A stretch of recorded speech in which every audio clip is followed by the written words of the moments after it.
नमस्कार दोस्तों। आज आप लोगों के सामने मैं भाई दूज की बहुत सुंदर कहानी लेकर आई हूँ, जिसे सुनने के बाद आशा करती हूँ कि आपको वो बहुत पसंद आएगी और आप भी पूरी पवित्रता के साथ अपने भाई को इस बार तिलक जरूर करेंगे। हम बहन के आशीर्वाद में वो शक्ति होती है जो भाई को हर मुसीबत से, हर संकट से, हर दुविधा से बाहर निकाल सकती है। तो अगर आपका भी भाई है और भाई दूज का इंतजार कर रहे हैं तो पूरी श्रद्धा के साथ उसकी पूजा करके उसका तिलक जरूर करें। एक समय की बात है, एक बुढ़ी अम्मा थी, उनके एक बेटा और बेटी थी। बेटी की शादी हो चुकी थी। तभी एक दिन भाई दूज के त्योहार पर बेटे ने बहन के घर जाने का आग्रह किया। तब बुढ़ी अम्मा बोली कि बेटा, तेरी बहन तो तुझे हर समय गालियाँ देती है, हर समय तुझसे झगड़ा करती थी, तू क्या करेगा उसके घर जाकर। लेकिन बेटे के जिद के आगे माँ को पिघलना पड़ता है और वो उसे जाने की अनुमति दे देती है। तभी जैसे ही भाई अपनी बहन से मिलने के लिए घर से निकलता है तो रास्ते में उसे नदी मिलती है। नदी कहती है कि मैं तेरा काल हूँ, मैं तुझे डुबा दूंगी। तब भाई कहता है, कई सालों बाद मैं अपनी बहन से मिलने जा रहा हूँ, जब वापस लौटूं तब तू मुझे डुबा देना। थोड़ा आगे बढ़ता है, तब उसे एक सांप मिलता है और सांप कहता है कि मैं तेरा काल हूँ, मैं तुझे डस लूंगा।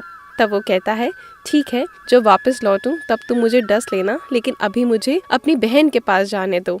तभी सांप रास्ते से हट जाता है और उसे जाने के लिए रास्ता दे देता है। फिर वो थोड़ा सा आगे बढ़ता है, तभी एक जंगल आता है। जंगल में एक शेर मिलता है। शेर उसे कहता है, मैं तुझे खाऊंगा। तब भाई कहता है, मैं अपनी बहन से मिलकर टीका लगवा लूं, फिर लौटते समय तुम मुझे खा लेना। शेर भी उसे रास्ता दे देता है। अब भाई बहन के घर पहुंचता है और आवाज लगाता है, देख बहन, 7 कोस दूर से तेरा भाई तुझसे तिलक करवाने आया है। बहन उस वक्त सूत काट रही होती है और सूत बीच में से टूट जाता है और ये मान्यता है कि यदि किसी बहन का इकलौता भाई हो और अगर वो सूत काट रही है और वो बीच में से टूट जाए तो जब तक वो जुड़ता नहीं तब तक उसे कुछ भी नहीं बोलना चाहिए। तो बस यही बहन भाई की आवाज को सुनकर अनसुना कर देती है और अपना सूत जोड़ने में लग जाती है। तभी भाई दोबारा से आवाज लगाता है और कहता है, देख बहन, तेरा प्यारा भाई आया है। तभी भाई सोचता है कि बहन, शायद मैं बहुत गरीब हूँ इसलिए मुझसे बात नहीं करना चाहती। माँ सही कहती थी, मुझे यहाँ आना ही नहीं चाहिए था। ऐसा सोचकर वो लौटने लगता है। तभी उसकी बहन का सूत जुड़ जाता है और वो उसे आवाज लगाती है कि हाँ देखो, मैं आ गई तुम्हारे पास। मैं उस समय सूत काट रही थी और सूत बीच में से टूट गया था। वो अपने भाई को सारी बात बताती है और उसे प्यार से, स्नेह से अपने घर ले जाती है और अपने भागते हुए अपनी सहेली पड़ोसन के घर जाती है और उससे पूछती है, बहन, अगर कोई तुम्हारी जान से प्यारा मेहमान आए तो तुम्हें क्या करना चाहिए। पड़ोसन मजाक में कह देती है, तेल से चौका लगाना चाहिए और घी में चावल पकाने चाहिए। भोली बहन पड़ोसन का मजाक नहीं समझ पाती और वैसा ही करती है। अब ना तो चौका सूखता है और ना चावल पकते हैं। इधर भूखा भाई उसे कहता है, बहन, बहुत जोर से भूख लगी है, खाना परोस दो ना। तब बहन बोलती है कि भाई, पता नहीं आज चौका सूख नहीं रहा और चावल पक नहीं रहे। तब भाई पूछता है कि तूने चौका कैसे लगाया और चावल कैसे चढ़ाए। बहन बोलती है, मेरी सहेली पड़ोसन से मैंने पूछा था, उसने कहा जब कोई जान से प्यारा मेहमान आए तो तेल का चौका लगाना चाहिए और घी में चावल पकाने चाहिए। तब भाई बोलता है, अरे मेरी भोली बहन, कभी तेल का चौका सूखा है और कभी घी में चावल पके हैं। तू ऐसा कर, पानी का चौका लगा और पानी में ही चावल चढ़ा। फिर वो वैसा ही करती है और चौका सूख जाता है, चावल भी पक जाते हैं और ऐसे ही कई दिन बहुत अच्छे से बीत जाते हैं। एक दिन भाई अपनी बहन से बोलता है कि बहन, अब बहुत दिन बीत गए हैं, मुझे घर चलना चाहिए। माँ अकेली है, वो मेरा इंतजार कर रही होंगी। तब अगले दिन सुबह बहन जल्दी उठकर जल्दबाजी में गेहूं पीसकर भाई के लिए लड्डू बनाती है और बचे हुए लड्डू अपने बच्चों के लिए ढक कर रख देती है और अपने भाई को विदा कर देती है। जब सुबह बच्चे उठते हैं तो माँ से खाने को मांगते हैं। तब माँ उन्हें लड्डू जैसे ही देने लगती है तो वो देखती है कि सारे लड्डुओं का जो रंग है वो हरा हो गया है। तब वो जाकर चक्की में देखती है और चक्की में वो देखती है कि जल्दबाजी में गेहूं के साथ एक सांप भी पिस गया होता है और तुरंत अपने भाई के पीछे भागती है। रास्ते में एक पेड़ के नीचे उसका भाई बैठा हुआ उसे मिल जाता है। उसे देखकर वो पूछता है, अरे बहन, तुम मेरे पीछे पीछे क्यों आई, क्या बात है।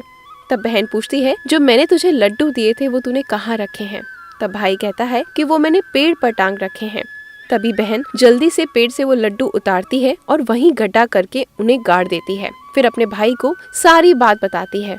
तभी भाई कहता है, तूने ये बहुत अच्छा करा, तूने एक बार तो मुझे मौत से बचा लिया, लेकिन आगे कई लोगों को मैं वादा कर आया हूँ जो मुझे मारने के लिए तैयार बैठे हैं। वो बहन को सारी बात बताता है। दोनों वहाँ बैठकर बात कर रहे होते हैं। तभी बहन को प्यास लगती है तो अपने भाई से पानी मांगती है। तो भाई बोलता है कि बहन, मेरे पास पानी तो नहीं, पर यहाँ से कुछ दूरी पर एक तालाब है, मैं तेरे लिए पानी लेकर आता हूँ। तब बहन बोलती है, नहीं नहीं, तू यहाँ बैठ, मैं खुद जाकर पी लूंगी। तभी बहन जैसे ही तालाब के पास पहुँचती है तो देखती है वहाँ बुढ़िया माई बैठी है। तभी उसके पास जाकर पूछती है कि माँ, तुम यहाँ क्यों बैठी हो? वो कहती है, मैं विधाता हूँ, एक बहन के भाई की तांत गढ़ रही हूँ। तब वे पूछती है, माता वो कौन भाई है?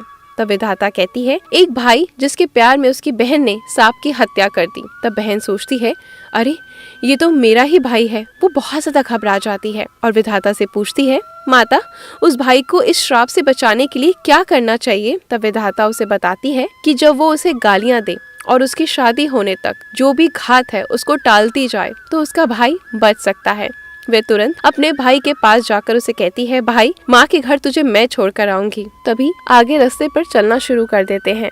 थोड़ी दूर चलते हैं तभी वो जंगल आता है जहाँ वो शेर बैठा होता है उसके भाई को खाने के लिए। लेकिन तभी उसकी बहन आगे बढ़ती है और मांस का टुकड़ा उस शेर के आगे डाल देती है। फिर वो थोड़ा आगे और बढ़ते हैं तो उन्हें रास्ते में सांप मिलता है। सांप जैसे ही उसके भाई को डसने लगता है तभी वो दूध का प्याला उस सांप के आगे रख देती है और सांप दूध पीना शुरू कर देता है। तभी वो थोड़ा और आगे बढ़ते हैं तो नदी आती है। नदी जैसे ही उसके भाई को डुबोने की कोशिश करती है तभी उसकी बहन उस पे ओढ़नी डाल देती है और वो नदी एकदम खुश हो जाती है और उनको जाने के लिए रास्ता दे देती है। उसके बाद वो आगे बढ़ जाते हैं और घर पहुंच जाते हैं। माँ बहन और भाई को देखकर बहुत खुश होती है। लेकिन जैसे ही माँ अपनी बेटी को प्यार करने के लिए आगे बढ़ती है तभी उसी समय बहन अपने भाई को गालियाँ देनी शुरू कर देती है। तभी वो उसकी माँ कहती है कि मैंने तुझे पहले ही कहा था इस कलिया बहन को यहाँ मत लेकर आ, पर तू मेरी सुनता कहाँ है? तब भाई कहता है, नहीं माँ, इसे घर आते ही कुछ हो गया है। पहले तो ये मुझे बहुत प्यार दे रही थी, पूरा रास्ते मेरा ध्यान रख कर आई है, मौत के मुंह से बचाया है इसने मुझे। थोड़े दिनों बाद भाई का रिश्ता आता है। तभी सब लोग कहते हैं कि बहन पागल तो है लेकिन भाग्यवान बहुत ज्यादा है जो उसे इतनी सुंदर भाभी मिल रही है। तभी कुछ दिनों बाद ससुराल वाले सगाई की मिठाई लेकर आते हैं तो बहन कहती है, इसकी मिठाई क्यों बांटते हो, पहले मेरी बांटो। कई बड़े बुजुर्ग बोले, इसके भाई के साथ ही इसे बिठा दो। सगाई शुरू हो जाती है। वहाँ आग लग जाती है। बहन को पता था कि उसके भाई की घात है, उसने तुरंत ही आग बुझा दी। अब कुछ दिन बाद शादी का कार्यक्रम शुरू होता है। बहन हर समय भाई के साथ रहती है। जब फेरों की बारी आती है भाई की तो बहन कहती है, इसकी जगह फेरों में मैं बैठूंगी। और शादी के बाद जब दूल्हा दुल्हन की रात जगती है तो बहन कहती है, इसकी नहीं, पहले मेरी रात जगाओ। तो कई लोग इस पर कहते हैं कि बीच में पर्दा लगा दो और इसे भी साथ सुला दो। रात में जब भाई भाभी सो जाते हैं तब वहाँ एक सांप आता है। बहन तो पहले से ही तैयारी में बैठी थी, वह उसे पकड़कर टोकरे में रखकर सो जाती है। आज कई दिनों बाद वो बहुत निश्चित होकर सोती है। इधर माँ सोचती है कि बेटी के उठने से पहले ही मेहमानों को विदा कर देती हूँ, नहीं तो ये फिर से शोर मचाएगी। जब बेटी उठकर देखती है तो घर में कोई नहीं दिखता। माँ से पूछती है कि माँ, सब मेहमान कहाँ चले गए? तो माँ कहती है, बेटा सब मेहमानों को मैंने विदा कर दिया। तब बेटी कहती है, माँ सब मेहमानों को वापस बुलाओ तभी मैं विदा होंगी। उसके कहने के अनुसार माँ सभी मेहमानों को वापस से बुलाती है। तब वो माँ से कहती है, माँ आज के दिन के लिए मैंने पालने में पूत और चूल्हे पर दूध छोड़ा था और पागल हो गई थी। मेरे इस भाई पर 7 घात थी, वो टालने के लिए ही मैं ऐसा कर रही थी। उसकी ये सब बात सुनकर माँ और भाई बहुत खुश हो जाते हैं और सबसे पहले अपनी बेटी को विदा करते हैं। उसके बाद मेहमानों को दोबारा से विदा किया जाता है। इस दिन के बाद से हर बहन अपने भाई को लंबी उम्र की कामना से भाई दूज का त्योहार मनाने लगी। इस दिन भाई को टीका करती हैं और ये कथा सुनती हैं। तो दोस्तों, आज की हमारी भाई दूज की कहानी आपको कैसी लगी? अच्छी लगी हो तो वीडियो को लाइक और शेयर जरूर करें और ऐसी ही अच्छी कथाओं को जानने के लिए, सुनने के लिए और अपने जीवन को सरल बनाने के लिए चैनल को सब्सक्राइब करें। नोटिफिकेशन बेल को प्रेस करते टाइम ऑल पे जरूर क्लिक करें। कमेंट करके बताएं कि आपको ये कहानी कैसी लगी। धन्यवाद।